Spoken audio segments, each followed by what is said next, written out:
40 days and 40 nights of peace. Listen, I don't have your answers, and I don't want to teach you how to live. But if you're watching this, then you're resonating on some way with me. And I realized that I had to bring myself to a level of peace before anything else could happen.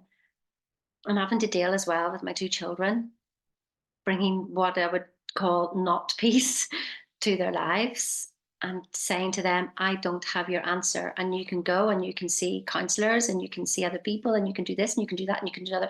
Anything you do in the external world is only a short-term fix.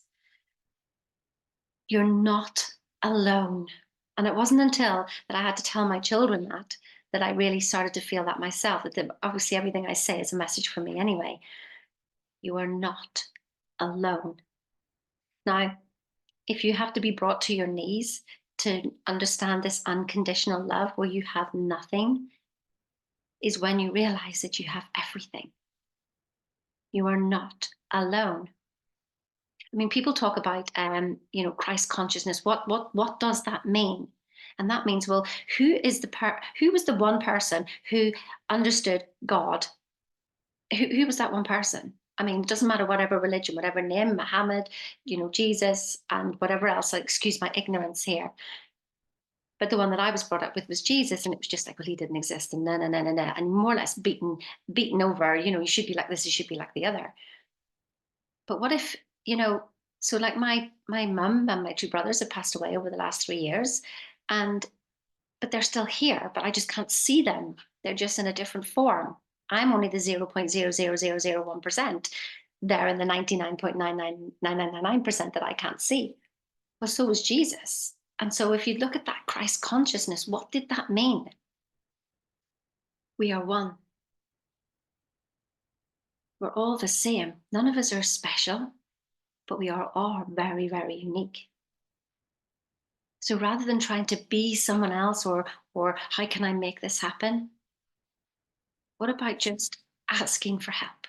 Not help, actually, because help sort of means it's like a victim kind of thing, isn't it? Whereas if you could say, listen, I want guidance and be with me.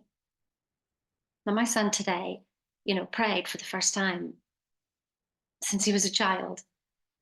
I hadn't brought them up with prayer because I didn't believe in the God, in the Catholic God that I was brought up, because that was guilt and shame. And I realized that, whenever you've been brought to your knees, is that you realize that, wow, it's unconditional love. I'm still here. I'm still being helped. It didn't really matter. It was just every time there was something was taken away, another platform came. Something was taken away, another platform came. I looked back and I saw all the platforms that were given to me the whole way along.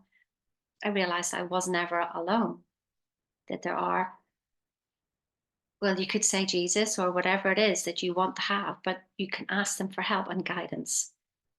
So just guide me through this, talk through me, talk for me, help me with this. I don't trust me. Of course I don't trust me. I'm only 0.0001%, 0.0001%. Of course I don't trust me. I'm a human. I'm not supposed to be trusted. I have no Scooby what's going on.